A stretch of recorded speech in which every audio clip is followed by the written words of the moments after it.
and welcome to the latest installment of Call Potential's Fireside Chat. I'm your host, Holly Fiorello, and today I have with me Call Potential founder and president, Phil Murphy. Phil, what do you have for us today? Oh, thanks, Holly. We started to try and do this as a recurring information pass along of what we're finding in our data, what we're finding amongst all of our customers. And so we did this last month where people were really wanting to know what's the impact of March to April. Now we're looking at going, what's that first week of April to May? And so one of the things that we did is we went through our locations and looked at those locations that have been on, a couple thousand locations that have been on for the past few years and said, what was their year over year? What did it look like? What did their change from March to April to May look like? And just trying to get a trend and an idea of what's been the impact of COVID. Are we starting to see some recovery? Are we starting to see further drop that we saw in our conversation last month?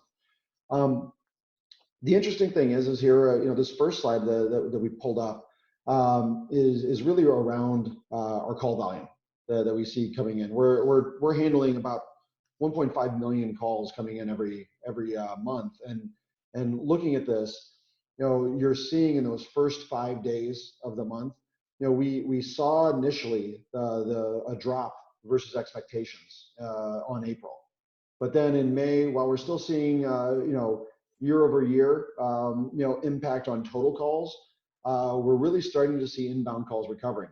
This month we're year over year up about 12% on our inbound calls. So what that's telling us is people are starting to call again.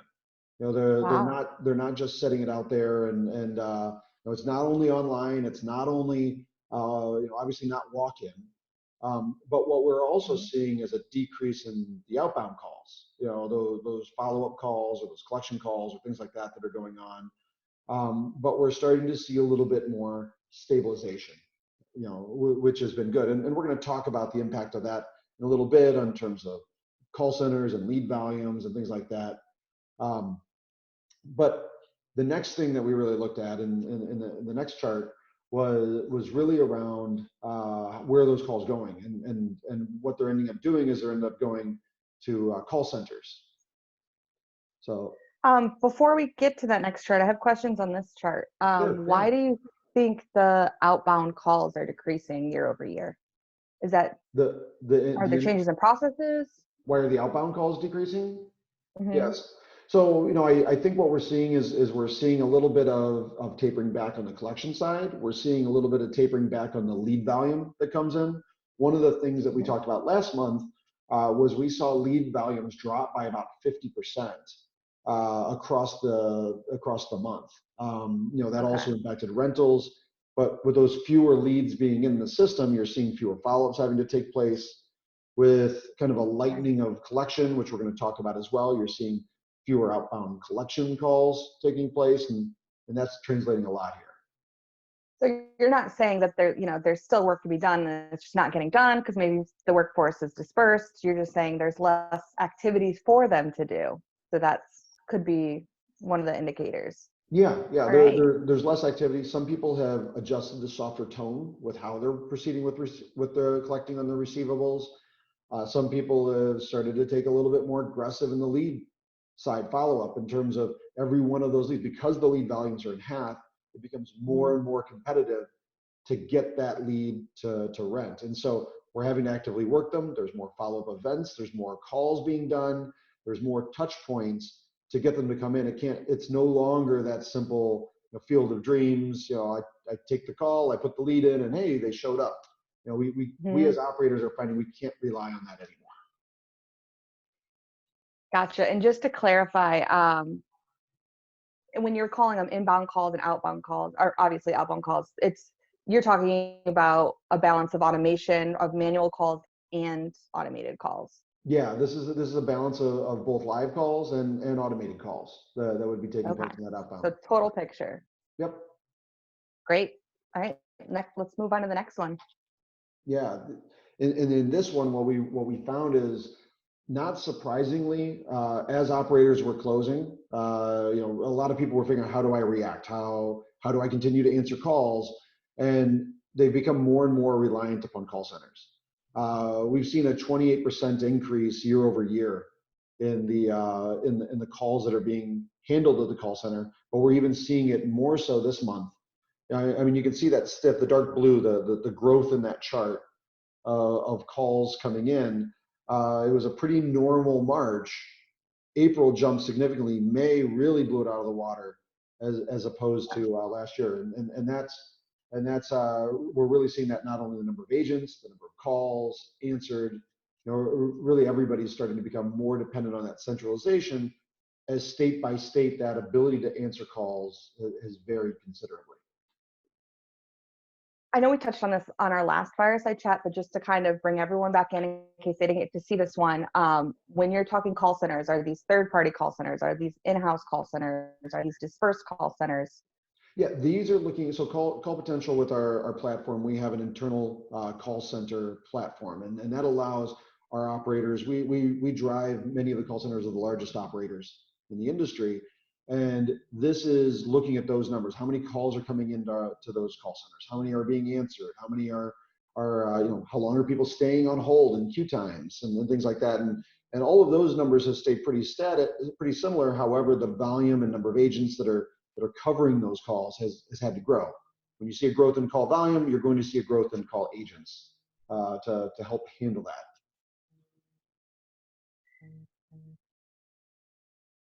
If you were, if you're looking at these numbers for your own properties, what would you take away from the increase? I think I'm seeing and hear a trend of there's fewer, there's less ability to answer at the store level. So that's translating into call center, but we're also seeing an increase in volume in terms of those people that used to come into the store. Those people that used to just walk in, they're calling in now. They're going to your website. They're trying to figure out how to have that contactless interaction. And so, a lot of these calls, we saw a significant increase in our contactless rental platform, which, within Call Potential, that allows them to do that move-in over the phone, that to send that e-sign, to really handle the entire move-in process, payment from first call all the way to lease signing within the Call Potential platform. Those calls are increasing, and so those people that used to walk in and do that are now doing it over the phone. Now there's also an impact in online. There's also an impact in other formats, text, email, things like that. But we're seeing it across all of our channels, how people are moving in, paying, things like that. And Phil, you have, for anyone who's joining us might not know, Phil, you have 17 locations in Illinois. So you also use a lot of these in your facilities. Have you changed how your phones route to maybe hit your call center sooner than pre-COVID?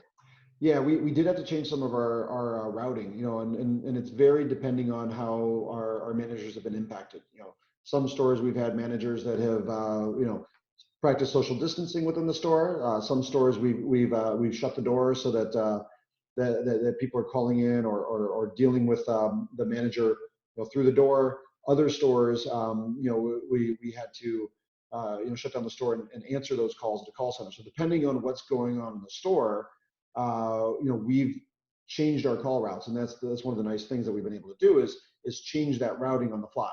If we've got a particular hour set that we're closed, it's a quick change of our call route. They route a particular way. The next shift, when somebody is working in there, we switch it back and the location's answering calls, so that way we don't having a mystery 4 rings at the store. If nobody's there, why ring the store? Getting to that agent, getting that person faster. I love it. Great customer experience. Anything else you want to touch on this slide before we go to the next? So I think that's probably good information there. Awesome.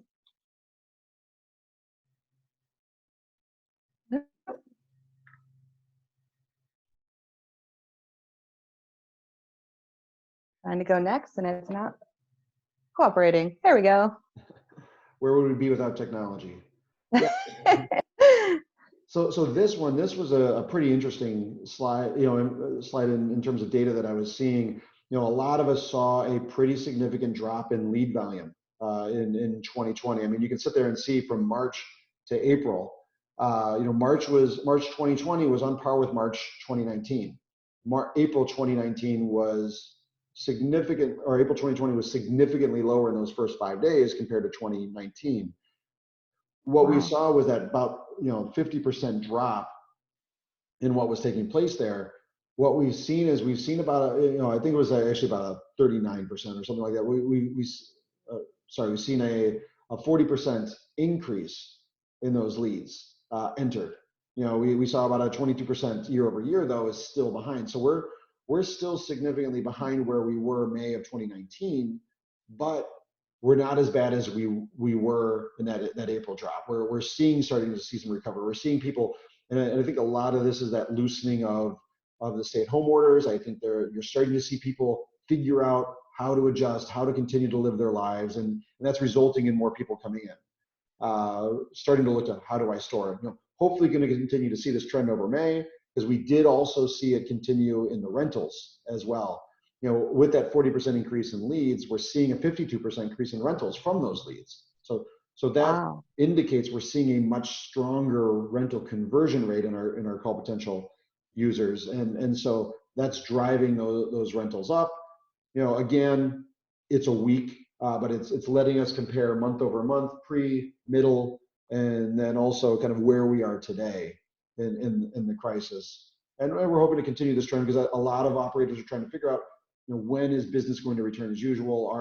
Are we going to miss an entire rental season? Are we going to just delay a rental season? From what we can see in our initial numbers here, is we're starting to see recovery of that at least inquiries portion, then hopefully that rental as well.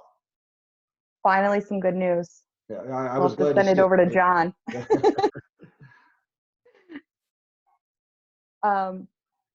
So that, I mean, that's really fantastic that we're starting to see some of that. And again, this is like nationwide, so it's not, it's reflecting the different stay-at-home orders and different openings. And Yeah, this data set, we're a few thousand locations across the entire country, in Canada. So this is something where we're seeing this trend, across, and it's pretty consistent across regions. It's not just a Illinois or California or Texas thing. We're seeing a similar. Now there's ebb and flow within each of those, but there's a lot of that similar growth aspect. is this going to influence any of your marketing decisions now that you're starting to see that we're having an increase over last month? We never really pulled back our marketing, and so it's something where we've continued to market. We continue to go out there, which I believe that's been a pretty industry standard approach, and so hopefully we're going to continue to see that. Hopefully we're going to continue to see the kind of the fruits of that. Wow, excellent. Thank you. That's really great news.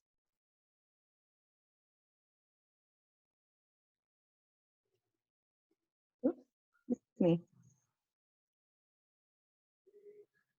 Yeah, so this slide, what we're seeing is, I mean, you can see that stark difference in the green 2020 line over 2019. This is looking at contact-free payments. How are people engaging? How are they going out? Now, we normally saw growth anyway, in terms of 2019 to 2020. People are just starting to kind of become used to, hey, I want to self-serve. I want to handle this myself. They're doing it at Walmart. They're doing it at their grocery stores. They're doing it, all kinds of different places, and so we're starting to see it more and more in storage. But what we've experienced here is COVID has accelerated that. I'm a big believer that we're seeing this crisis, moving a lot of people to online meetings. We're seeing people moving into self-serve. A lot of people are thinking, well, don't worry, it'll swing back when things open up. I don't think that's the case. It'll swing back some. There will be those people that want that in person, but there's going to be those people who are avoiding that technology solution because they weren't comfortable, that now we're forced to get comfortable, to get familiar, and they're going to continue to use that. I mean, you can see that we saw a 47% increase in in those contact-free self-serve payments. And that varied across the board. 83% in texting, and 43% in pay by phone, 20% in email. Those are all consistently, self-serve is growing year over year, but it's also going month by month. I mean, you can just see that kind of straight line growth chart that we're seeing from March to April to May, which in 2019 was relatively flat through the time. It was consistent. And now we're seeing that just kind of continue to grow in those first parts of the month. So I think I know we talked about this before, and we're going to talk about it a little bit more too. Again, these are clients who have been using the contact-free payments. They've been using this in 2019 before we ever needed it. So we're Yeah, not necessarily seeing growth because more people are starting to implement that, which also is the case. yeah, we're seeing seeing growth. obviously a number of people, starting to use it that hadn't used it before, but these numbers, we made sure we took customers. These are all locations that were on in 2019 that are using it in 2020, and being able to sit there and see that growth. If we would have put all the locations that are on now, there would have been a large growth, which would have had nothing to do with market impact. It would have had to do with just purely more locations using. And so we tried to look at same store year over year growth. Wow. A lot of growth in the channels too, looks like. Yeah, I mean, consistently through all of them. I mean, it's been interesting. I mean, you're seeing more and more people move to that. Even despite like sending less reminders. Yeah, the events that are going out, there are fewer events going out, but people are still choosing that first interaction. They're choosing to pay, and one of the things we're going to get to next is really talking about which is another surprising factor. If we go to the next slide. I'm sorry, I'll get to that a little bit later. But yeah, this is really kind of speaking to what we were just talking about, those reminders. We're seeing it being pretty consistent. We're seeing growth. You're seeing there's not a lot more of any one particular type, whether it's phone calls or emails or text messages going out, but people are still choosing to communicate in the same way. We've seen people soften their tone, so you're not taking that lean auction, harsh messaging approach. Instead, it's more friendly reminder, things along those lines to try and drive that. We saw a dip in April in terms of how people were, because a lot of people were sitting there going, okay, I want to pull back and figure out how I want to do this, but they're starting to get more comfortable. One of the stats that I don't think we have on here, but it was interesting is a return to convenience fees. Last month we saw a significant drop, like 70% drop in convenience fees for payments. We've seen that return. We're seeing people start to charge convenience fees for payments, start to charge different options out there. Now, it's not universal. It varies by user, by operator, but it's one of those where we're starting to see a more return to business as usual. Whether it's leads flowing in, rentals that are starting to come in, payments and receivables and things like that are all starting. People are starting to, rather than knee-jerk react, they're coming up with a structured and kind of planned approach, and now they're wanting to do this. I know we were talking about calls earlier. Now we're talking about payments. Just real quickly, could you talk about how you're using Collection Manager at your facilities? Yeah, so what we did is we tailor back exactly like I was talking about, the tone of our messaging. So we pulled out our auction, our lead messages, because for my stores we suspended our auctions. I think most operators have done that. I know all the large operators have suspended those auctions. We suspended them for April. We suspended them for May. We're deciding each month as to whether we're going to restart them. We haven't made that decision to start doing that yet, but that'll be something we'll decide as each state kind of comes out of this crisis. Is it time to start doing it there? Is it time to continue delaying them? And we're trying to work with our customers, and we're sending all these messages out, but we're tracking that conversation that we're having. Those customers. Are these automated or manual? These are automated and manual. We're doing both. So we're finding the nice thing is when we're making those live calls, we're actually getting the customer more often. It's not something where we're sitting there calling and that they're at work, they're busy. You're catching people at home now that you didn't used to catch at home. Obviously all of us are sitting around waiting to talk to somebody, and hey, they're willing to talk to a storage manager. Oh. And that's Call Potential's Collection Manager for anyone who's interested. Yep. Go ahead. No, I was gonna say, let's talk about AutoPay. This was a surprising stat for me. A lot of us have been very worried about what's going to drive into my receivables. And what we've seen a significant growth in AutoPay enrollments. And so, it used to be pretty consistent how many people were signing up in 2019. we thought with the hard times, are people really going to want to do AutoPay? Are people really going to want to, they may be more paycheck to paycheck that they're trying to make decisions on. But what we found is if you're making it easy for them to sign up, if you're not putting those barriers, if you got to come in and sign a paper and all these things, within Call Potential, it's something where we're able to, through text or email or the pay by phone system, they're able to enroll in that AutoPay. We're able to certify it, to send those confirmations out.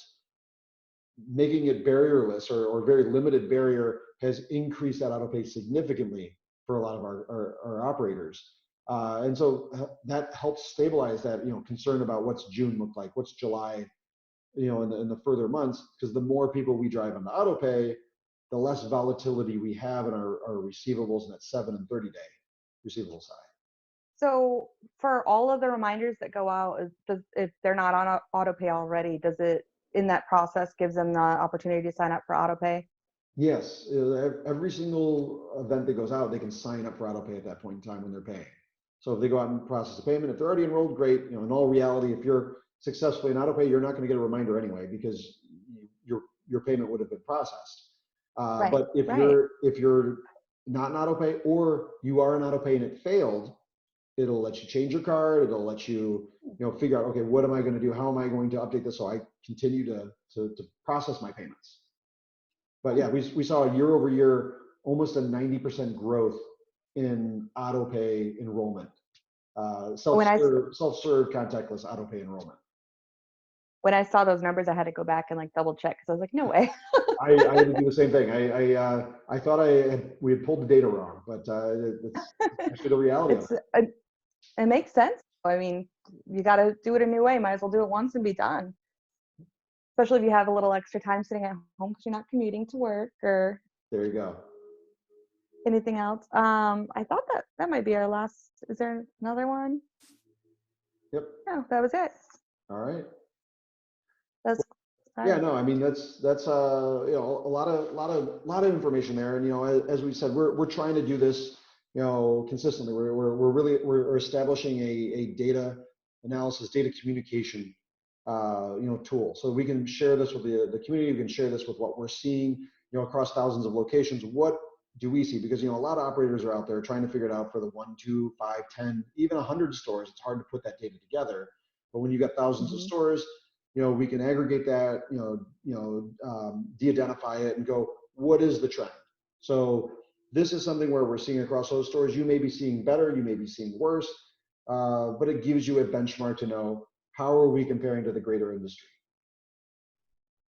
I love it. Also, if you're watching and you have other ideas for data that you'd like to see or questions you'd like answered, please, by all means, let us know and we'll do our best to figure it out or be able to point you in the right direction of our other industry friends who might have that.